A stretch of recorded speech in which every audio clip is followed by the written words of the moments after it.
रहीम।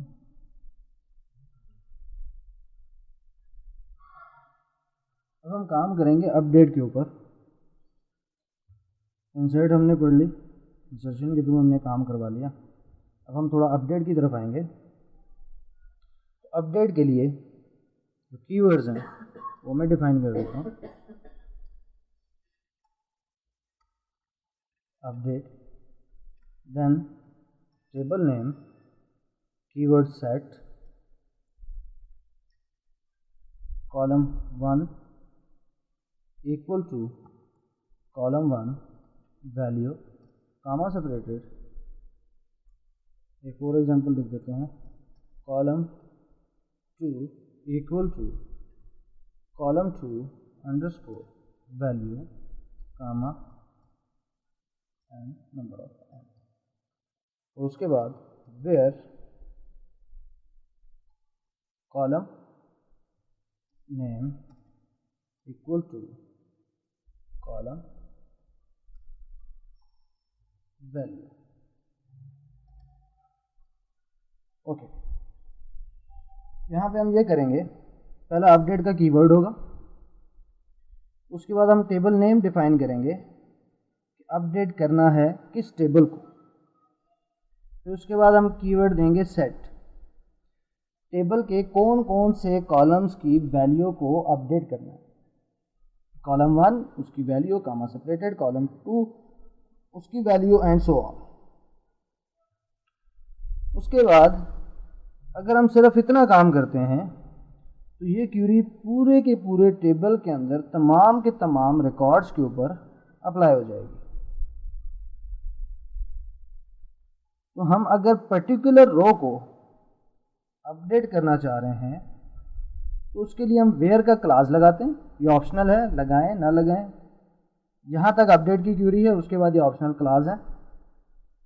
उसके बाद हम वेयर का क्लास हमने लगाया, तो वेयर के क्लास में हम डिफाइन करते हैं इस कॉलम की वैल्यू इसके इक्वल हो, और आगे एंड और greater than, less than, between, जो भी कंडीशंस आप लगाना चाहें वेयर के बाद वो आप लगा सकते हैं।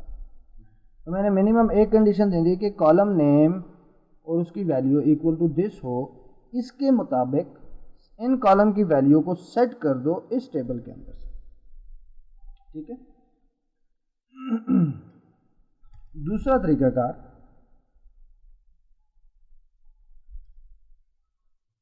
मैं लिख दूंगा update table name set column 1 name equal to column 1 value, comma column 2 name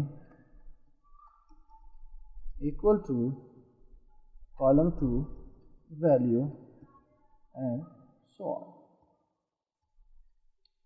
from table name where condition.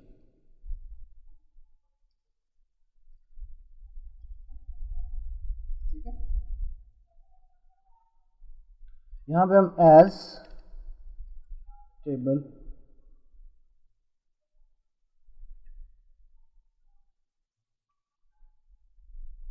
यहाँ पे हम टेबल का शॉर्ट नेम जो भी हम रखना चाहें उसको हम यूज कर सकते हैं, लाइक दिस। तीसरी चीज जिसकी मैं एग्जांपल यहाँ पे लिख देता हूँ, सिंटैक्स सॉरी लिख देता हूँ, एग्जांपल जो है हम आगे फर्दर इन फ्यूचर जो है उसको पढ़ाएंगे। वो ये है, update table abbreviation set. Multiple tables को अगर आपने अपडेट करना हो, ठीक है, टेबल 1 कामा टेबल 2 कामा टेबल 3 आप वो कर सकते हैं। तो मैं यहाँ पे लिखता हूँ column 1 underscore name equal to column 1 underscore value, comma and so on. उसके बाद मैं कहता हूँ फ्रॉम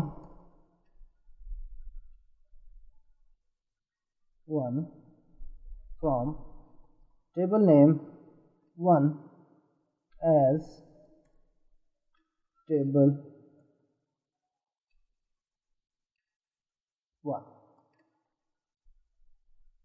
इनर ज्वाइन और आउटर ज्वाइन कोई भी आप ज्वाइन आप लगा के, ठीक है, टेबल नेम, इसको आगे हम पढ़ेंगे ज्वाइंस को, तो फिर मैं इस क्वेरी को प्रैक्टिकली आपको करके दूंगा तो फिर आपको समझ आएगी। फिलहाल आप यहाँ पे इसका सिंटैक्स समझ लें। On table name 1 dot column name equal to table name 2 dot column name and then where condition।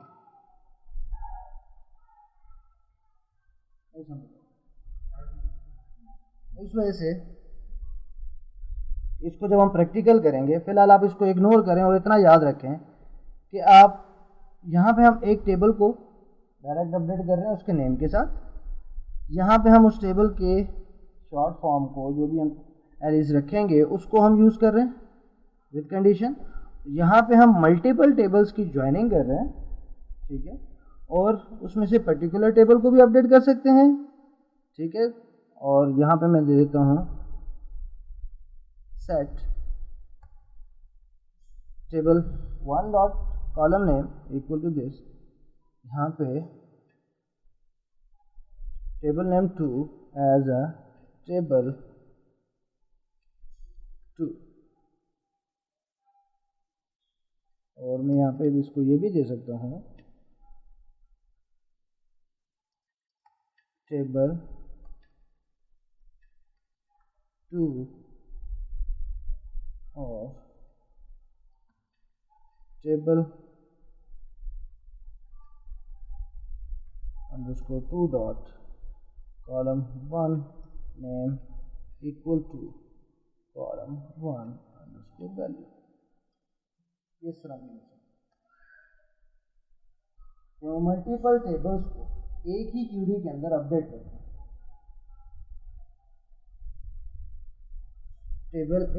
Table के कॉलम से वैल्यू लेके दूसरे टेबल के कॉलम में डाल दूं। फॉर एग्जांपल मैं ऐसे कहता हूं table 1 dot column 1 equal to table 2 dot column 1, क्योंकि मेरे पास ज्वाइन है, मेरे पास इस वक्त दोनों टेबल्स की डेफिनेशन आ रही है, टेबल 1 की भी टेबल 2 की भी।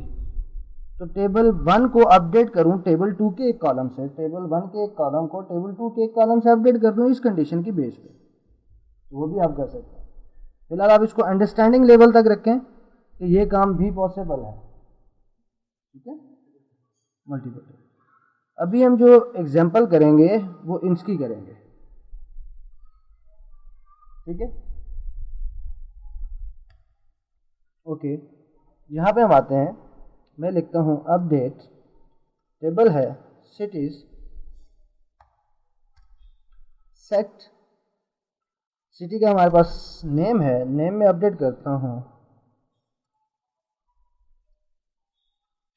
रावलपिंडी, कामा अगर मैंने फर्दर चीज़ें डालनी है, मल्टीपल कॉलम्स डालने हैं तो वो आप कर सकते हैं। उसके बाद वेयर आईडी इक्वल टू 2। अब आईडी इक्वल टू 2 जो है वो है लाहौर। लाहौर हमारे पास 2 दफ़ा है, तो मैं इसे कहता हूँ आईडी इक्वल टू 2 लाहौर को अपडेट कर दो किसके साथ, रावलपिंडी के साथ, ठीक है। एक तरीकाकार तो ये हो गया।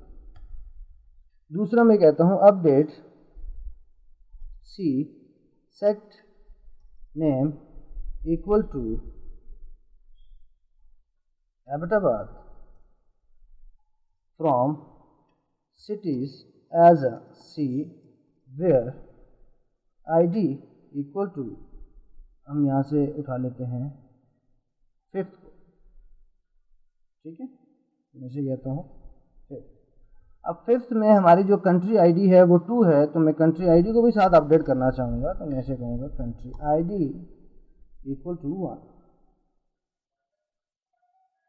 अब मैंने क्या किया, टेबल नेम की जगह उसका शॉर्ट फॉर्म जो हमने दिया वो मैंने यूज़ किया। अब हमारा टेबल जो है वो सी है, तो मैं यहाँ पे अगर ये लिखूँ सी डॉट, तो मुझे उस टेबल की पूरी डेफिनेशन है, इस टेबल में है क्या क्या।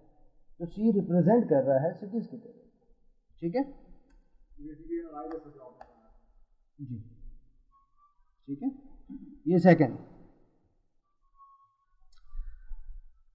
इसको लिखने का एक तरीका और है कि पहले हम वेरीफाई करें सिलेक्ट स्टैटिक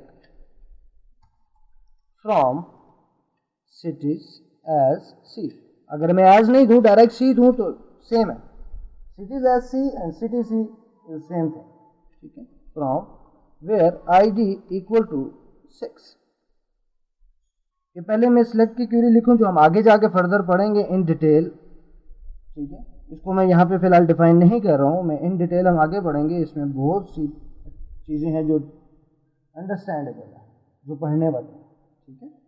तो फिलहाल हम इतना करेंगे कि मैं वेरिफिकेशन के लिए क्यूरी लिखता हूँ और एग्जीक्यूट करता हूँ, तो ये मुझे एक रिजल्ट देती है कि 6 जो है वो ये है। अब मैं इसी क्यूरी को अपडेट में कन्वर्ट करता हूँ, तो मैं सिलेक्ट को कमिट करता हूँ और यहाँ पे लिखता हूँ update C set name equal to this one, country ID equal to this one, and deactive equal to this one। तो चलाने से पहले मैं इसको वेरीफाई कर सकता हूँ सिलेक्शन क्यूरी से कि ट्रू है, यही वाला रिकॉर्ड आ रहा है, इस मीन्स कि यही वाला अपडेट होगा।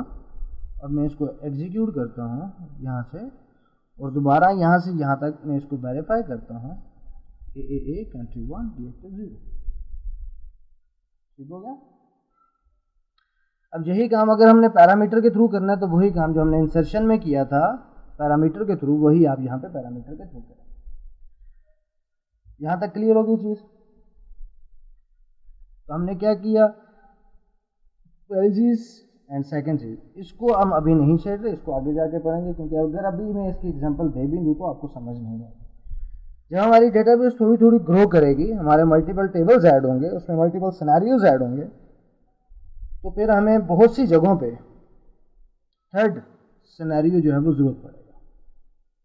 जब हम सिलेक्ट को पढ़ लेंगे, ठीक है, डेटा गेट करना सीख लेंगे, उसकी जितनी भी कम्प्लेक्सिटीज़ है जब उनको हम स्टडी कर लेंगे, हम अपने टाइम टेबल्स डिक्लेयर करेंगे, क्रिएट करेंगे, तो फिर हम इसको स्टडी करेंगे कि अब हमारे पास एक टाइम टेबल आ गया है, एक एक्चुअल टेबल है, तो टाइम टेबल में कुछ वैल्यूज़ नहीं आ रही हैं, तो वो हमें चाहिए, तो हम एक्चुअल टेबल से उसमें स्पेसिफिक रोज के अंदर कैसे अपडेट करवाएंगे उस रिकॉर्ड को। हम ज्वाइनिंग कैसे करेंगे दो टेबल्स के बीच में जब हम अपडेट कर रहे हैं, ठीक है। तो सिलेक्ट में तो ज्वाइनिंग होती है, वो तो सिंपल है, लेकिन अपडेट में ज्वाइनिंग कैसे होती है उसको, ठीक है। तो इसी तरह डिलीट में भी ज्वाइनिंग होती है, ठीक है।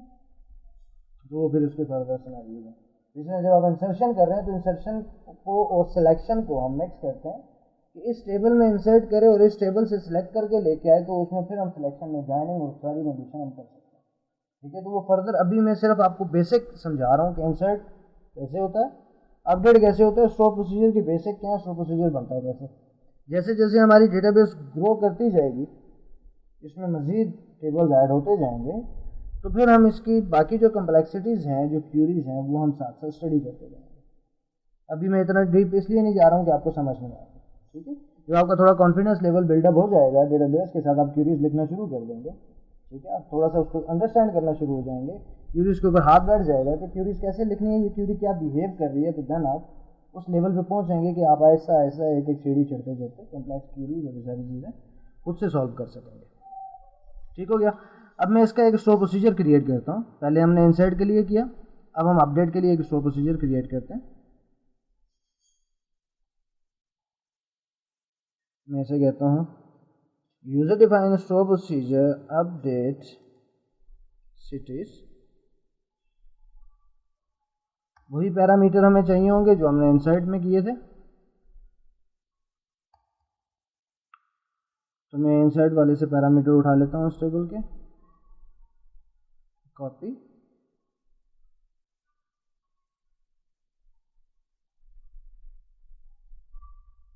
पैरामीटर्स दे दिए हमने, और अपडेट की क्यूरी में लिख दे दूँगा अपडेट सिटीज़ सेट क्या चीज़ नेम इक्वल टू नेम। पहले हमने डायरेक्ट वैल्यूज़ दी थी, तो अब हम वैल्यूज़ की जगह क्या कर रहे हैं, पैरामीटर दे रहे हैं। तो पैरामीटर जब आप स्टोर प्रोसीजर को कॉल करेंगे, पैरामीटर की वैल्यू देंगे, तो वही पैरामीटर की वैल्यू जो है हमारे कॉलम को असाइन हो जाएगी। Country ID equal to country ID and deactive equal to deactive where ID equal to ID. Where में हमने आईडी इसलिए रखी है कि ये यूनिक है, ये हमें स्पेसिफिक वो देगी जिसको हमने अपडेट करना है। ठीक है, बाकी इसकी यहाँ पे आप डेफिनेशन डाल दें वट एवर जो आप डालना चाहते हैं।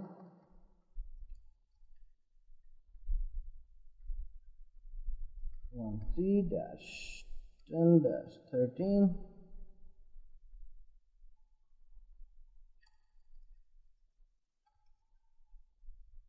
procedure to update cities table on ID based। ठीक हो गया, ये मैंने इसकी डेफिनेशन डाल दी कि किस पर्पज़ के लिए है। उसके बाद हमने इसको एग्जीक्यूट किया, दैट्स इज क्रिएट हो गया। अब इसको हमने कॉल करना है तो सेम एज इट इज़ जैसे हमने पहले किया था, EXEC और EXECUT execute is the same thing. ठीक है, तो यहाँ पे मैं कॉल करूँगा अपडेट, तो हमारे पास अभी वो लिस्ट में नहीं आ रहा, तो क्या करेंगे, लोकल कैशे को रिफ्रेश करूँगा। किस तरह रिफ्रेश करूँगा, कंट्रोल शिफ्ट और R से।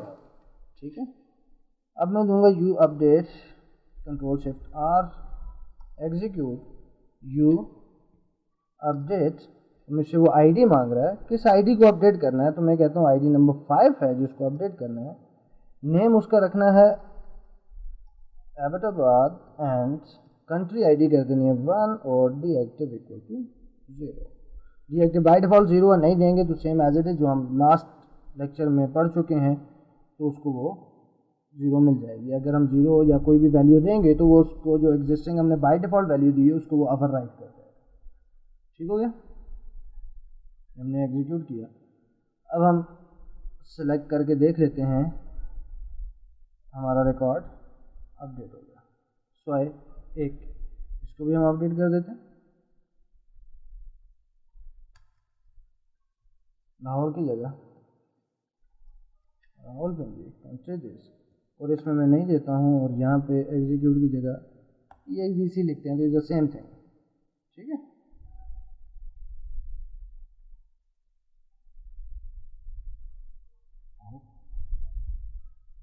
ID 5 सॉरी 5 को हमने अपडेट कर दिया। मैं 5 को दोबारा रिवर्ट करता हूँ, हमने 2 को अपडेट करना है। ठीक है, ID 2 को अपडेट करना है। ठीक हो गया, ओके होगी यहाँ तक चीज़ समझ आ गई। थोड़ा आगे चलें, DML को पढ़ लें। ठीक है, यहाँ पे इसको सेव करके फिर मैं DML पे आया था। ठीक है।